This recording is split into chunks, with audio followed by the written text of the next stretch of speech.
Good morning students. Good morning sir. जय हिंद। आज का जो टॉपिक हमारा है सेंट्रल बजट 2023-24 का दूसरा सेशन है, एपिसोड 2 है, याद रखना है। तो कल के बाद हम लोग क्रमशः चर्चा करेंगे।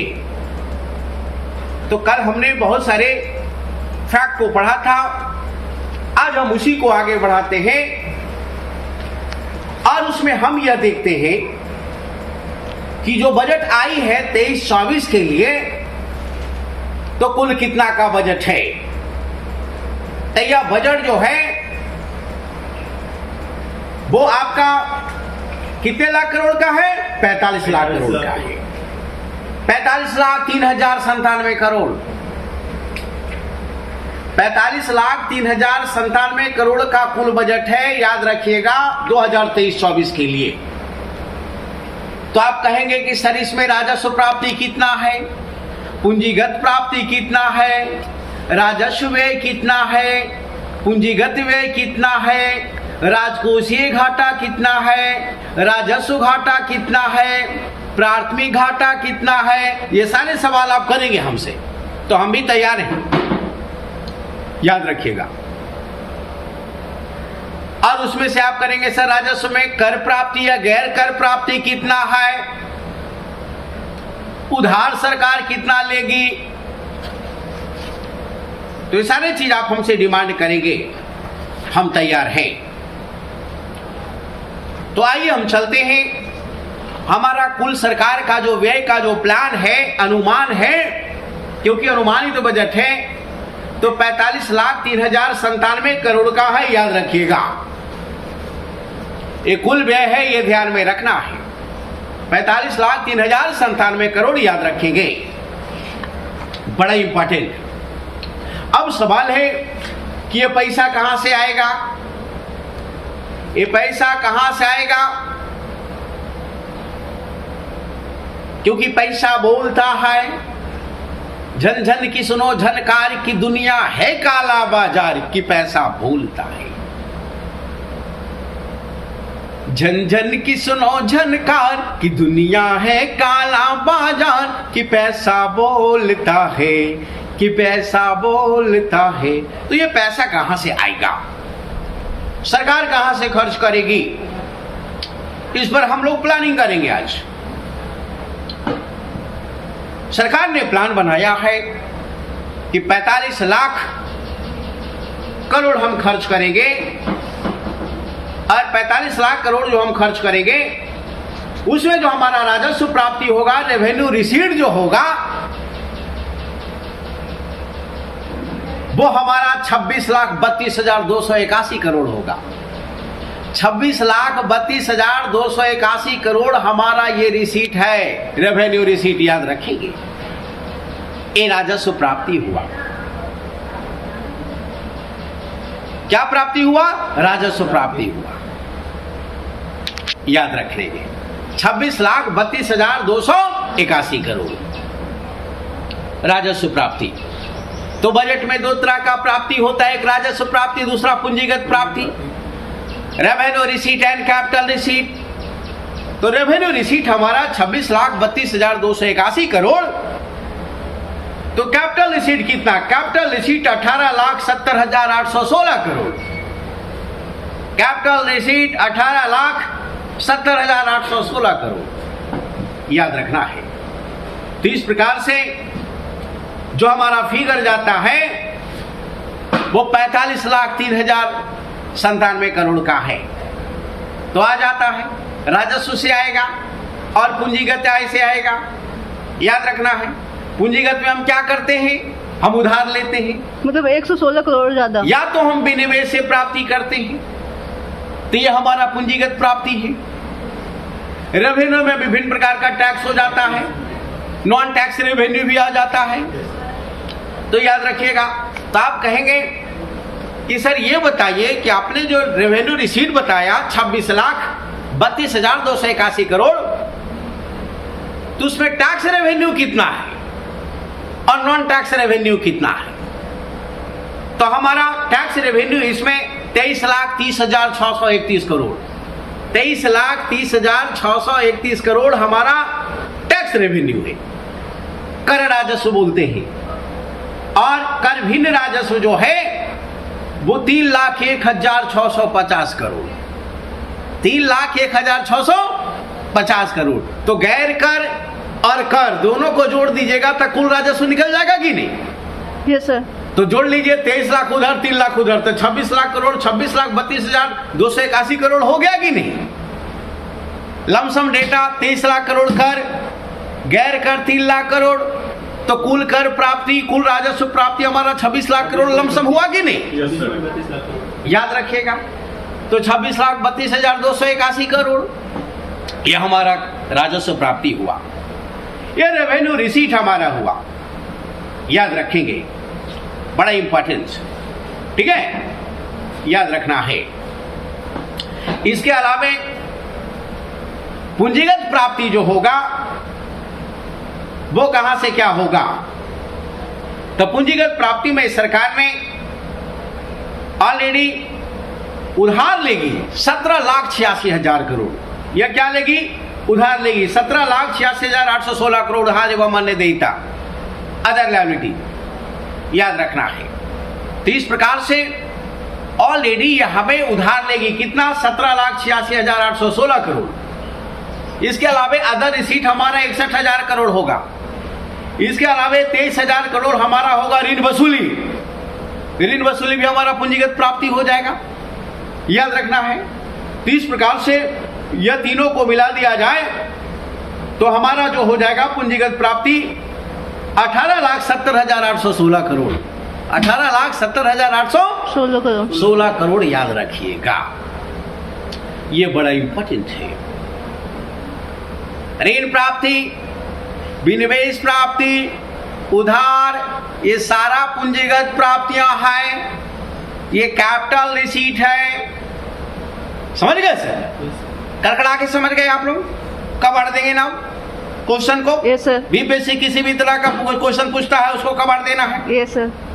किसको? क्वेश्चन को कबाड़िएगा और किसी को कुछ मत कबाड़िएगा, ठीक है? तो याद रखेंगे। तो कुल प्राप्ति जो हमारा 45,03,097 करोड़ हो गया, ध्यान में रखेंगे। अब पूछेगा ये सरकार कैसे खर्चा करेगी?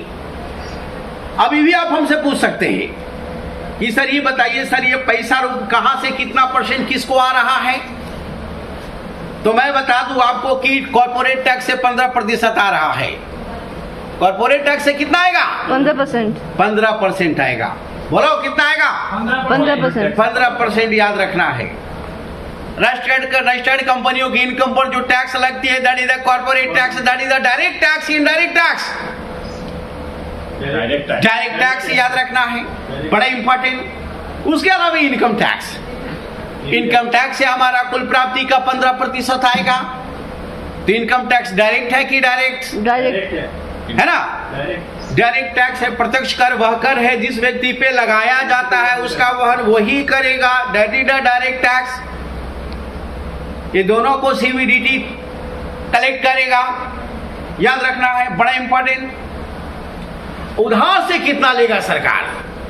उधार से 34% लेगा, ये सोच लो। यानी हमारा देश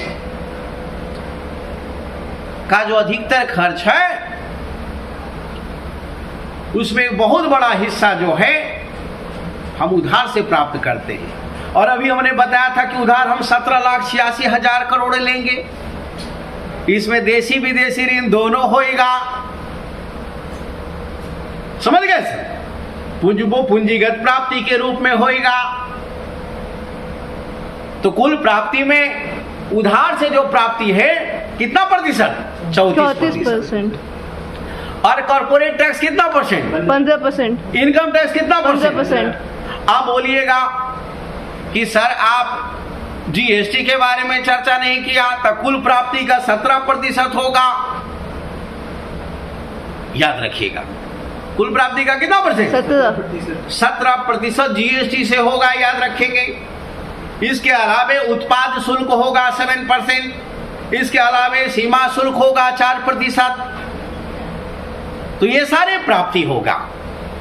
जो मोटा मोटी सवाल पूछ दिया था, बताओ कितना परसेंट इनकम टैक्स से हुआ, तो 15%। कॉर्पोरेट टैक्स से कितना, तो 15%। जीएसटी से कितना, तो 17%। उधार से कितना था, 17 दूनी 34%। करकड़ा देना है। Yes sir. जीएसटी गुना 2 ले, है ना, उधार लेते हैं। इस प्रकार से हम लोग इतना प्राप्ति करेंगे सर। और कुल प्राप्ति हमारा 2 तरह का हो जाएगा, एक राजस्व प्राप्ति होगा और दूसरा पूंजीगत प्राप्ति होगा।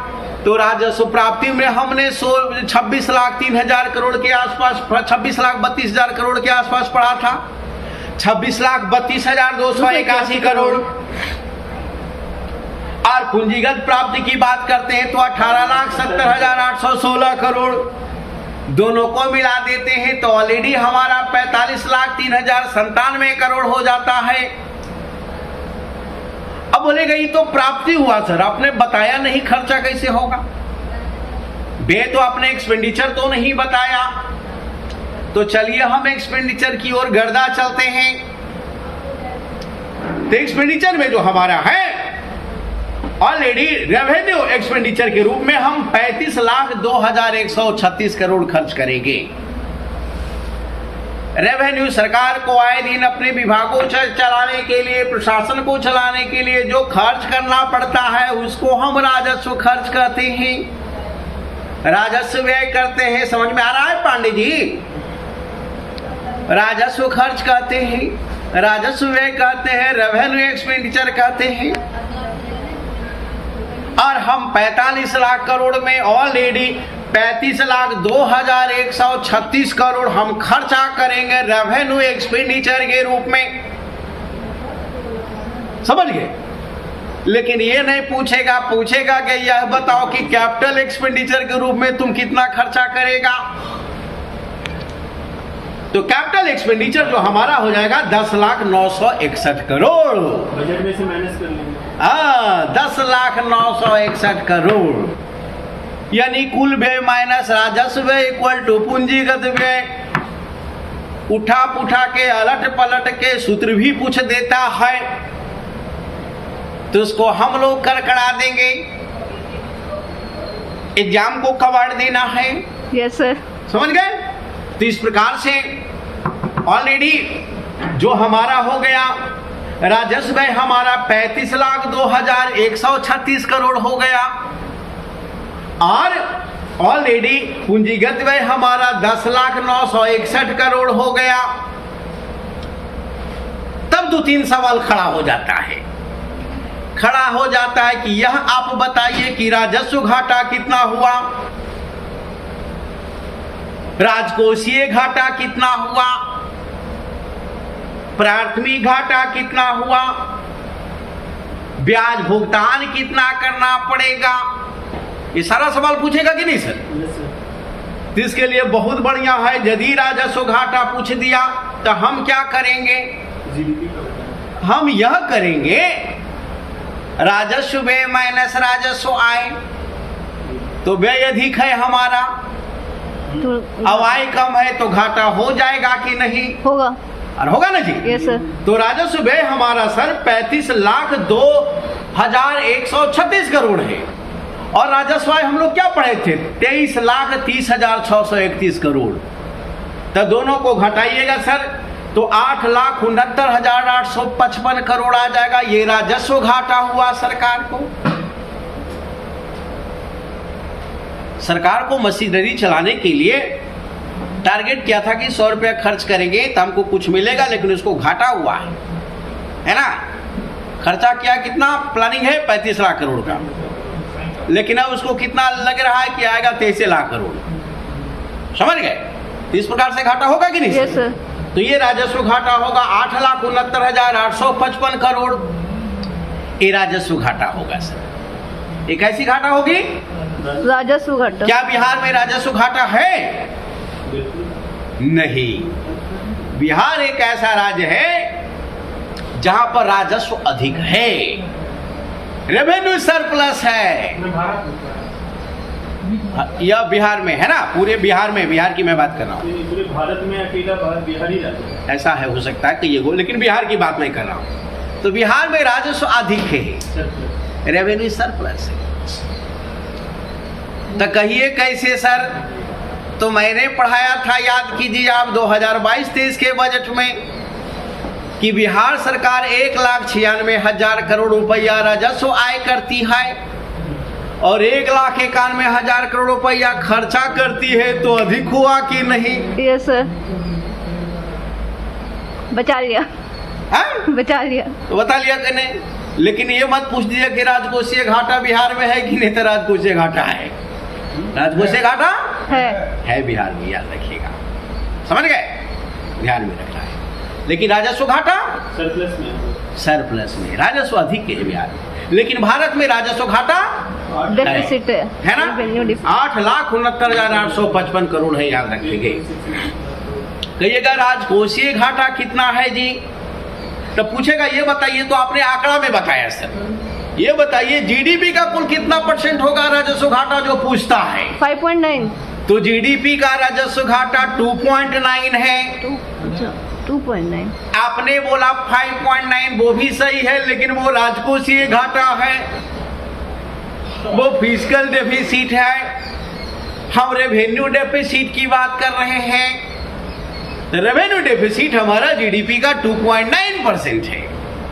अरे कितना प्रतिशत? 2.9। गर्दा 2.9%। कितना %? 2.9%। समझ गए? राजस्व घाटा होगा, बजट में सरकार ने बताया है। अब राजकोषीय घाटा कितना है? तो अभी हमने पढ़ लिया, राजस्व घाटा 8 लाख करोड़ समथिंग है, 8,69,855 करोड़ है। तो राजकोषीय घाटा कितना होगा? राजकोषीय घाटा का मतलब 17,86,816 करोड़। तभी हमने बताया सर राजस्व घाटा निकालने के लिए तो क्या आपने किया कि राजस्व व्यय माइनस राजस्व आय, तो राजस्व घाटा निकल जाएगा। तो राजकोषीय घाटा कैसे निकलेगा? तो कुल व्यय माइनस कुल आय। तो कुल व्यय हमारा कितना है? बजट जो है 45,03,900 है ना, है, ध्यान में रखना है। लेकिन हमारा कुल राजस्व प्राप्ति कितना हो रहा है? कुल प्राप्ति कितना हो रहा है? तो घाटे से संदर्भ है, क्योंकि हम लोन ले रहे हैं। तो लोन हम लेंगे तो हमारा घाटा होगा कि नहीं? Yes sir. अरे घाटा होगा ना जी? Yes sir. समझ गए? याद रखिएगा, ध्यान में रखना है। तो इस प्रकार से ऑलरेडी जो हमारा कुल आय है कुल व्यय से कम है। कुल आय जो हमारा कुल व्यय से कम है। तो कैसे? तो कुल व्यय हमारा 45 लाख करोड़ के आसपास है, लेकिन हमारा इनकम कितना है? तो हमारा इनकम के रूप में यदि हम बोलेंगे, कुल प्राप्ति हमारा 27,02,000 करोड़ के आसपास है। कुल प्राप्ति हमारा कितना? 27,02,000 करोड़ के आसपास। कुल खर्चा 45 लाख करोड़ है। तो हमारा राजकोषीय घाटा होगा कि नहीं? Yes sir. तो कुल व्यय माइनस कुल प्राप्ति कर देंगे तो हमारा राजकोषीय घाटा निकल जाएगा। समझिए, याद रखना है। तो इस प्रकार से ये बड़ा इंपॉर्टेंट है। तो राजस्व घाटा कितना जीडीपी का? 2.9%। और राजकोषीय घाटा कितना? 5.9। समझ गए? Yes sir. तो दोनों में 0.9 है। Yes sir. तो 2/5 को तो याद रखना है। समझ गए? तो याद रखना है, बड़ा इंपॉर्टेंट। अब सवाल ये है कि ये बताओ कि सरकार खर्चा कैसे करेगी। तो अभी हमने बताया आपको कि खर्चा कैसे हो रहा है। तो राजस्व व्यय के रूप में कितना हो रहा है? 35 लाख करोड़। अब पूंजीगत व्यय के रूप में कितना हो रहा है? 10,09,61 करोड़, है ना? Yes sir. तो 35 10 कितना हो गया? 45 हो गया। याद रखना है, ध्यान में रखना है। और ये सारा को हमने बता दिया कि इसमें जो हमारा राजस्व घाटा होगा, राजकोषीय घाटा होगा, ब्याज भुगतान वगैरह ये सब करना होगा। तो इसके लिए आप तैयार रहिए, ठीक है?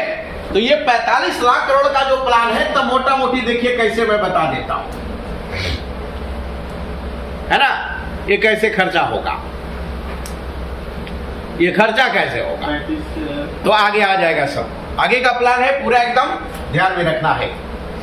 तो इस प्रकार से अभी हमने चर्चा किया कि हमारा राजस्व घाटा कितना होगा, राजकोषीय घाटा कितना होगा, राजस्व आय कितना है, पूंजीगत आय कितना है, पूंजीगत व्यय कितना है, कर राजस्व कितना है, गैर कर राजस्व कितना है, ये सारे को हमने चर्चा किया। ध्यान में रखना है कैसे कितना हम उधार लेंगे। अब खर्चा की बात करते हैं तो ब्याज अदायगी हमारा कितना परसेंट हो जाएगा? 20%। कितना परसेंट? 20%। सोचो 20% कुल खर्चा का 20% ब्याजे के रूप में हम भुगतान करेंगे। क्यों? क्योंकि पहले से हमने लोन लिया है कि नहीं? Yes sir. और इसके लिए सर हम 45 लाख करोड़ में 10,79,971 करोड़ हम ब्याज देंगे। सोच लो, तभी हमको नया ऋण मिलेगा। समझ गए? तो ब्याज के लिए हम खर्च करेंगे 10,79,971 करोड़। कब? 23-24 में। ब्याज पर खर्चा कुल खर्चा का कितना परसेंट? तो 20%। सेंट्रल जो प्लानिंग है उस पर कितना खर्चा होगा? तो 17%। रक्षा पर कितना होगा? तो कुल खर्चा का 8%, 5,94,000 करोड़। वित्त आयोग के माध्यम से जो ट्रांसफर होगा पैसा कितना? ऑलरेडी वित्त आयोग के रिकमेंडेशन के आधार पर 9%। कर और शुल्क में राज्यों का कितना परसेंट हिस्सा जाएगा? तो 18%। सब्सिडी के रूप में कितना जाएगा? तो 7%, क्योंकि सरकार ने बोला है 3,75,000 करोड़ सब्सिडी के रूप में खर्चा करेंगे। पेंशन के रूप में कितना? तो 4%। तो इस प्रकार से हमारा खर्चा है। लेकिन आप कहिएगा सर इसका हिसाब दीजिए, ये तो प्रतिशत हो गया। इसका भी आप हिसाब दीजिए कि बताइए रक्षा पर कितना खर्च होगा, पूंजीगत खर्च कितना है, राज्यों को कितना रुपया देगी, ब्याज पर कितना देगी। तो बताइए। तो विभिन्न मंत्रालय से संबंधित रिपोर्ट एक मोटा मोटी आपको मैं बताता हूं कि रक्षा मंत्रालय को दिया गया है 5,94,000 करोड़ 2023-24 के बजट में। सड़क परिवहन राजमार्ग रेल मंत्रालय को दिया गया है 2,40,000 करोड़ के आसपास। कृषि मंत्रालय को दिया गया है 1,25,000 करोड़ किसी ऋण के अलावे। सड़क परिवहन 2,70,000 करोड़। तो ये सारे याद रखिएगा, ये खर्चा है मंत्रालय का। समझ गए? अब है कि याद रखेंगे कि और अच्छे ढंग से इसको हम समझ सकते हैं। इसमें सरकार इनकम टैक्स के रूप में क्या बताई, इनकम टैक्स को लेकर क्या बजट में व्यवस्था है। तो नया जो स्लैब है हमारा, उसमें ऑलरेडी टैक्स एग्जम्प्टेड कितना था? 3 लाख रुपया। लेकिन विभिन्न प्रकार का जो प्लानिंग है आपका 87G के आधार पर, तो उस आधार पर पूरे बचत करके आप कितना परसेंट टैक्स से छूट ले सकते हैं? कितना रुपया तक? तो 7 लाख रुपए तक। 7 लाख तक आपका इनकम है तो आप टैक्स नहीं देंगे, नहीं दे सकते, याद रखना है। और वो भी यदि आप वेतनभोगी कर्मचारी हैं तो 50% और 50,000 और स्टैंडर्ड डिडक्शन मानक कटौती है ना, याद रखना है। टैक्स स्लैब को 6 से घटाकर 5 कर दिया गया है। 5, 10, 15, 20, 30। 5, 10, 15, 20, 30 याद रखना है। 0 से 3 लाख तक का 0% है, टैक्स एग्जम्प्टेड है। 3 से 6 लाख जिसका इनकम है 5% है। 6 से 9 लाख जिसका इनकम है 10% है। 9 से 12% है। 15% है। 15 से लाख से लेकर 12 लाख से लेकर 15 लाख तक 20% है। 15 लाख से अधिक वालों को 30% है। तो 5 स्लैब हुआ कि नहीं? 5, 10, 15, 20, 30। 5, 10, 15, 20, 5, 10, 15, 20, 30। 5 के बाद 10, 5 और 10 के बाद और एक 30 हो जाएगा। 15 के बाद 20, 20 के बाद 25 गायब है। 5, 10, 15, 20, 30 यानी 25 गायब है, याद रखिएगा। तो करकड़ा देना है। तो ये स्लैब आप सब नया वाला में, पुराना भी जारी है। टैक्स सिस्टम में दो तरह का है, ठीक है।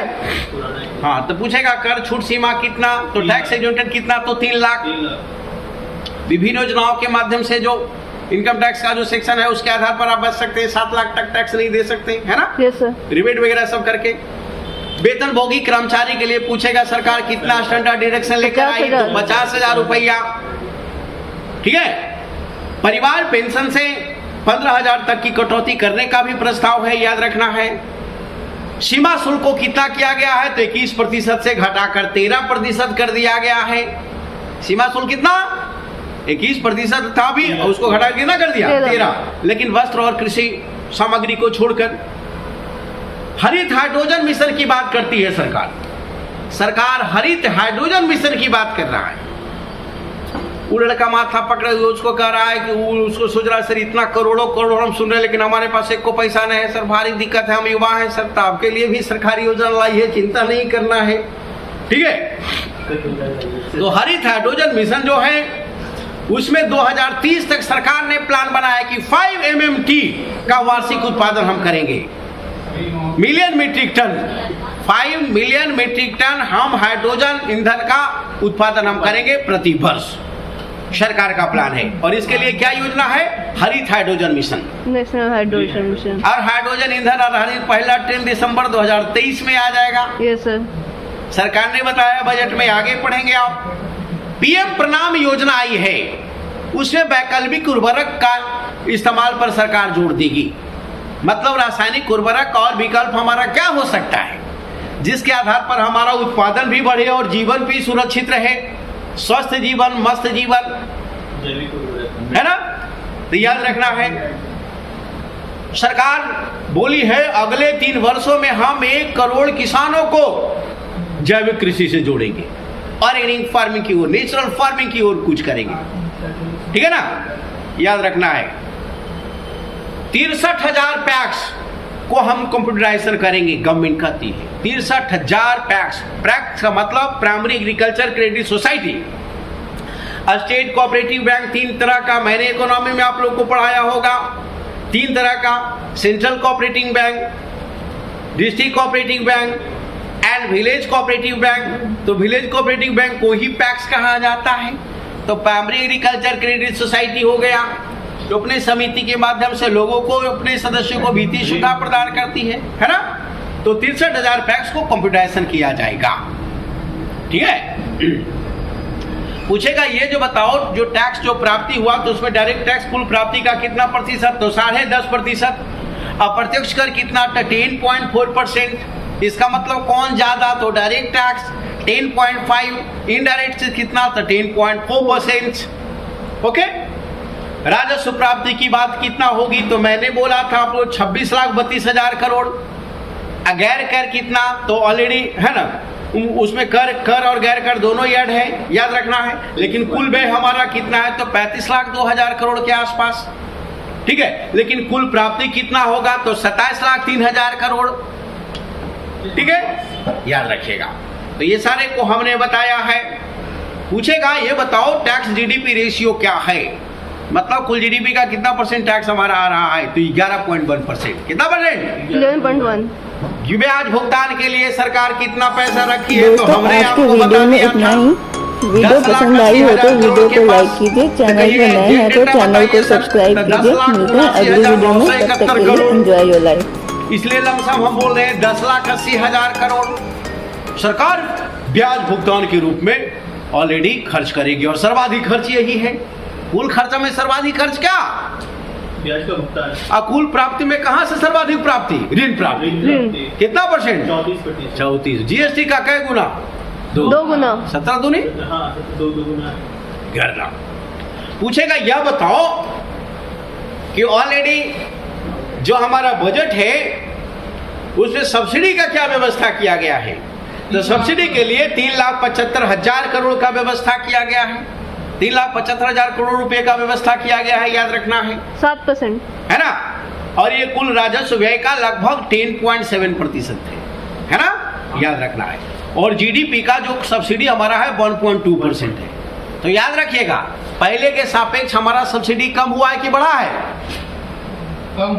कम हुआ है, क्योंकि इसके पहले लगभग 5.5 लाख करोड़ हमारा सब्सिडी हो गया था, क्योंकि कोविड के कारण, फलाना के कारण, चिलाना के कारण। लेकिन अब सरकार उसको 3,75,000 करोड़ कर दिया। तो बोले कहा इसे किया है, क्योंकि राजकोषीय प्रबंधन निधि के तहत हर हाल में राजकोषीय घाटा को कम करना है, तो हमको हर हाल में सब्सिडी को धीरे धीरे कम करना होगा। इसीलिए वित्तीय अनुशासन आएगा। Yes, sir. श्रीलंका जैसे स्थिति से हमको बचना है तो हर हाल में राजकोषीय घाटा, राजस्व घाटा को कम से कम करना है और कड़कड़ाना है, कबाड़ना है, गर्दा उड़ाना है। गर्दा मतलब दी बेस्ट टाइप से हमको स्टडी करनी है, समझ गए? Yes sir. याद रखिएगा। चलो पूछेगा ऑलरेडी ये बताओ कि वित्त आयोग जो है ऑलरेडी उनके रिकमेंडेशन पर जो अनुदान दिया जाएगा स्टेट को वो कितना दिया जाएगा, तो 1,65,000 करोड़ के आसपास। ठीक है, वित्तीय अनुदान याद रखना है, कर में हिस्सा नहीं। पेंशन पर कितना सरकार खर्च करेगी, तो ये खर्च करेगी 2,34,000 करोड़। दोस्तों आज के वीडियो में और ये इतना कुल ही। GDP का वीडियो पसंद आई हो तो वीडियो को लाइक कीजिए, चैनल पर नए हैं तो चैनल को सब्सक्राइब कीजिए। मिलते हैं अगली वीडियो में, तब तक के लिए एंजॉय योर लाइफ। 5,94,000 करोड़। राज्य में कर वितरण के रूप में सरकार कितना खर्च करेगी, तो 10,21,000 करोड़। कृषि मंत्रालय को सरकार कितना उपलब्ध कराई है, तो 1,25,000 करोड़। जल जीवन मिशन के लिए कितना पैसा दिया है, तो 70,000 करोड़। तो इसके पहले वाले बजट में कितना दिया था, तो 60,000 करोड़। प्रधानमंत्री आवास योजना के तहत कितना, तो हमने कल बताया था 79,000 करोड़ रुपया। इसके पहले कितना दिया था पहले वाले बजट में, तो 48,000 करोड़। नॉर्थ ईस्ट डेवलपमेंट के लिए पीएम डिवाइन योजना के तहत कितना खर्च किया था, तो इसके पहले 1,500 करोड़ खर्च किया था, लेकिन अगला बजट में 2,500 करोड़ लमसम। पूरा फिगर रियल फिगर 2,491 करोड़। यह हमारा नॉर्थ ईस्ट के डेवलपमेंट के लिए सरकार प्लानिंग है, ताकि जब तक इसका विकास नहीं होगा यहाँ के लोग भारत के तहत इमोशनल अटैचमेंट नहीं रखेगा और हर हाल में दुश्मनों को हम अवसर नहीं देंगे। इसलिए यहाँ के विकास पर हमको ध्यान देना है। चौमुखी विकास भारत का करना है, क्योंकि भारत का नेता आप ही लोग आगे हैं और आप लोग को देश संभालना होगा। तो अभी से आप लोग स्टडी करके तैयार हो जाइए कि हम भविष्य का नेतृत्व करता है भारत का, और यदि हम वित्त मंत्री प्रधानमंत्री बनते हैं तो ऑलरेडी देश को कुशल ढंग से हम संचालन करेंगे। हम शपथ लेते हैं कि योग्य नागरिक बनेंगे, अनुशासित नागरिक बनेंगे, आय व्यय में बैलेंस रखेंगे। ठीक है, चलो तो ये क्लियर हो गया। अब पूछेगा सर ये बताओ कि कितना ट्रेन चलाने का प्लान बनाया है सरकार जो हाइड्रोजन इंजन आधारित है, तो 35 ट्रेन। कितना ट्रेन? 35। और ये पहला ट्रेन आ जाएगा दिसंबर 2023 में, सरकार ने बताया है। ये बहुत बड़ी बात है। तो देश की पहली हाइड्रोजन ट्रेन का निर्माण ऑलरेडी दिसंबर 2023 तक वो भी आ जाएगा। वंदे भारत ट्रेन का जो 400 ट्रेन चलाने की बात की गई थी, तो उसका निर्माण कहाँ कहाँ किया जाएगा, तो पेराम्बूर, सोनीपत, लातूर और रायबरेली, ये 4 जगह है। तो पेराम्बूर कहाँ पर है? सोनीपत हरियाणा में है। लातूर कहाँ? महाराष्ट्र। रायबरेली कहाँ? उत्तर प्रदेश, यूपी। इस प्रकार से ये सारा फिगर हमारा रेलवे के लिए है, ध्यान में रखेंगे, बड़ा इंपॉर्टेंट।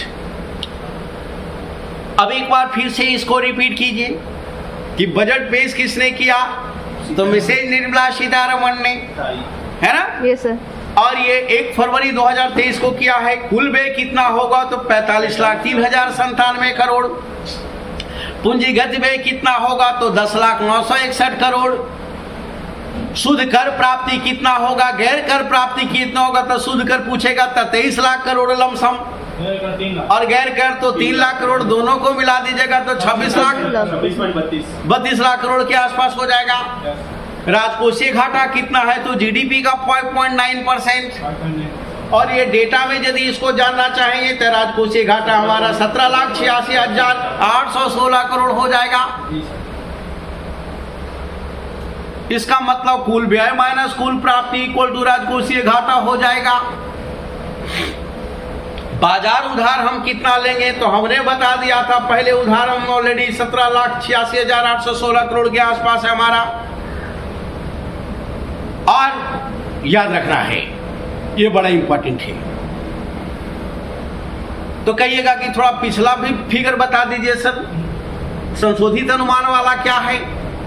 तो संशोधित अनुमान और आर्थिक सर्वेक्षण दोनों हम लोग एक साथ करेंगे तो मजा आएगा, है ना? मजा आएगा, याद रखना है। रक्षा मंत्रालय को कितना दिया गया है? तो 5,94,000 करोड़। सड़क परिवहन के लिए कितना? तो 2,70,000 करोड़। रेल मंत्रालय को कितना? तो 2,40,000 करोड़। गृह मंत्रालय को कितना? तो 1,96,000 करोड़। ग्रामीण विकास के लिए कितना? तो 1,60,000 करोड़। याद रखना है। तो ये हमारा बजट है। अब सवाल है, इंपॉर्टेंट हमने डेटा दे दिया है कड़कड़ा कर, ध्यान में रखना है। इसका मतलब यह है कि रेलवे पर लगभग बढ़िया सरकार खर्च कर रही है। आधारभूत ढांचा कनेक्टिविटी को बढ़ाने की बात की रही है। किसानों पर सरकार विशेष बल दिया है, 1,25,000 करोड़ खर्च करने की बात है। सरकार हरित ऊर्जा के माध्यम से जीवाश्म ईंधन को एकदम कम से कम करना चाह रही है, ताकि जो हमारा पर्यावरण जो दूषित हो रहा है उसको कम से कम किया जा सके। याद रखना है, सरकार ने मोबाइल फोन क्रांति का बात किया है, 5G टेक्नोलॉजी पर विशेष बल दिया है, याद रखेंगे, बड़ा इंपॉर्टेंट। और हमारे यदि हम बजट पढ़ रहे हैं तो ध्यान में रखना है, मिस्टर सोमनाथ हमारे फाइनेंस सेक्रेटरी है, टीवी सोमनाथ, है ना? Yes sir. और रेवेन्यू सेक्रेटरी हमारा संजय मल्होत्रा, समझ गए? Revenue secretary Sanjay Malhotra revenue secretary, राजस्व सचिव, याद रखना है। सरकार ने बोली कि goods and services tax network से हमने 1,40,00,000 लोगों को जोड़ दिया है। तो ये बहुत बड़ी बात है। मेज थपथपाकर हम लोग स्वागत करेंगे। इसका मतलब कि जीएसटी कलेक्शन हमारा बढ़िया होगा।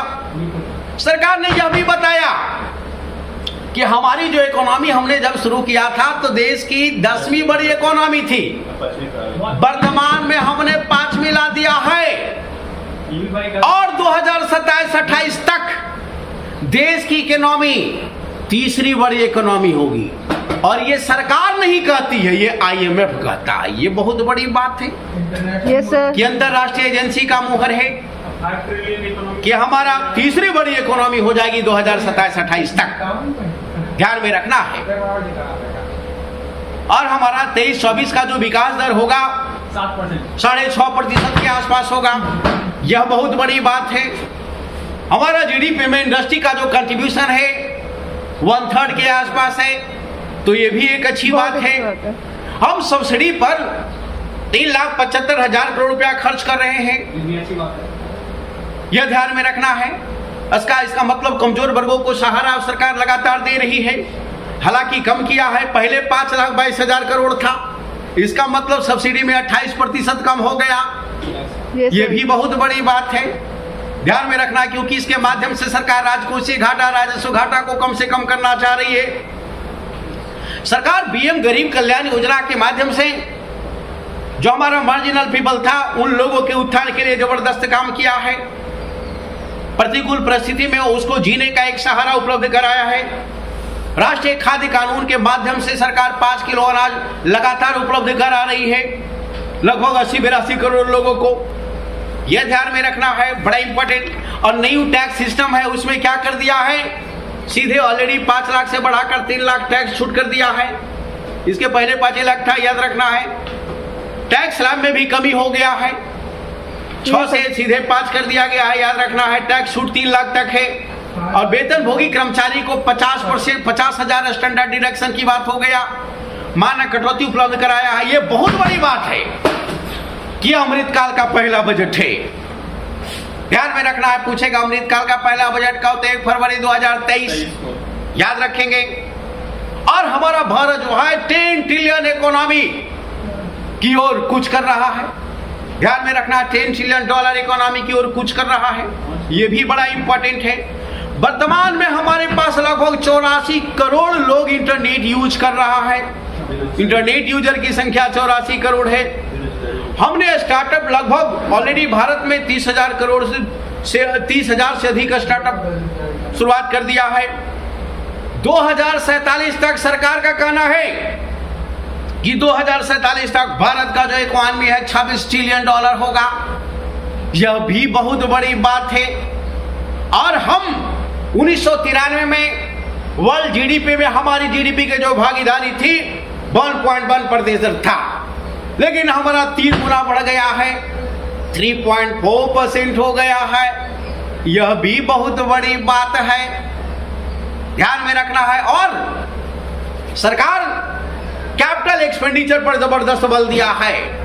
इसका मतलब है कि अर्थव्यवस्था पर सकारात्मक प्रभाव पड़ेगा इसका, क्योंकि जितना अधिक से अधिक होगा इंफ्रास्ट्रक्चर डेवलपमेंट होगा, सार्वजनिक भवन बनेगा, सार्वजनिक उपकरण पर सरकारी व्यय अधिक बढ़ेगी तो लोगों की सुविधाएं बढ़ेगी।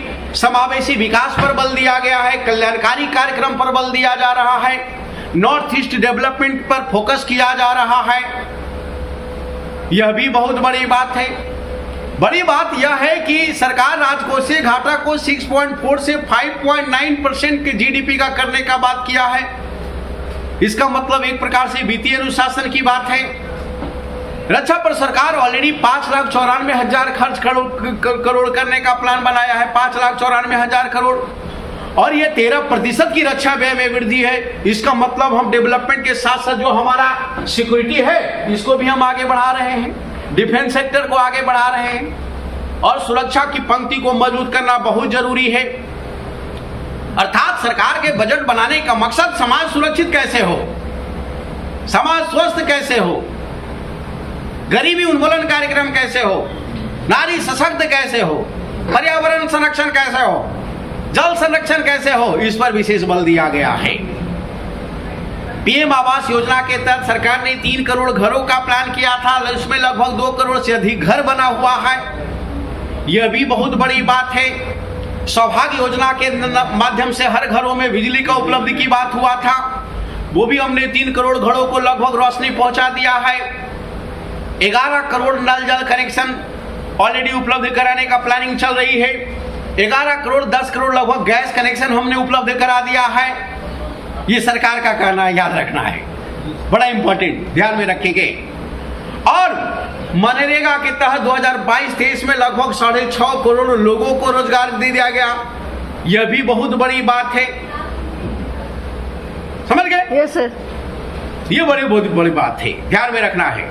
सरकार ने ऑलरेडी न्यू एजुकेशन पॉलिसी के तहत 14,500 प्रधानमंत्री श्री स्कूल का स्थापना का बात किया है। ये हमारा जो समाज को मजबूत करने का बहुत बड़ा एक प्रकार से शुरुआत है। प्रधानमंत्री सुरक्षा बीमा योजना में अधिकतर लोग जुड़ गए हैं। प्रधानमंत्री श्रम मानधन योजना में लगभग अधिकतर लोग जुड़े हैं। इसका मतलब है कि सामाजिक सुरक्षा बढ़ेगी, ये तय है, समझ गए? पूंजीगत खर्च में जिस तरह से खर्च हो रहा है उससे सरकार की कमाई बढ़ेगी, इसका मतलब सरकार का इनकम बढ़ेगा। इसका मतलब लगता है कि हमारा विकास की संभावना अधिक है। Long term capital gain tax वगैरह जो है ये सब भी सरकार ऑलरेडी इस पर विशेष बल दे रही है, ध्यान में रखना है। इस प्रकार समृद्ध भारत और संपूर्ण भारत विकास के लिए गर्दा काम कर रही है, ध्यान में रखना है, यह बहुत बड़ी बात है। इस प्रकार इतिरेवा खंडे 9वें अध्याय समाप्त। यत्र योगेश्वरम कृष्णो यत्र पार्थो धनुर्धर तत्र श्री विजयो भूति ध्रुवाम नीतिमर्तिमम। ये गीता का अंतिम श्लोक। अर्थात जहां गुरु और शिष्य है वही सफलता है, शांति है, संयम है, संस्कार है, शालीनता है, सजगता है, समरूपता है, संस्कार है। That's all. जय हिंद। Let it be now. गर्दा।